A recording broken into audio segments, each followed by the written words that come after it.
একেবারে মুখে লেগে থাকার মতো। আসসালামু আলাইকুম প্রিয় দর্শক, আজকে দুধ দিয়ে পায়েস বানিয়ে খাবো। চলেন।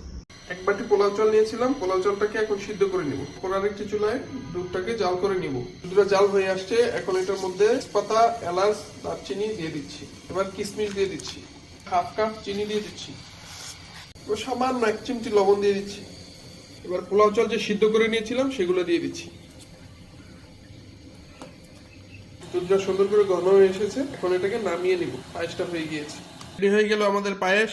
কেমন হলো পায়েসটা সবাই কমেন্ট করে জানাবেন প্লিজ। চলেন এবার টেস্ট করি পায়েস কেমন হয়েছে। বিসমিল্লাহির রহমানির রহিম।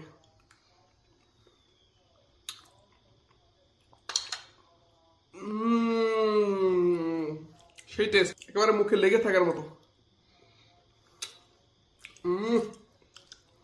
আলহামদুলিল্লাহ।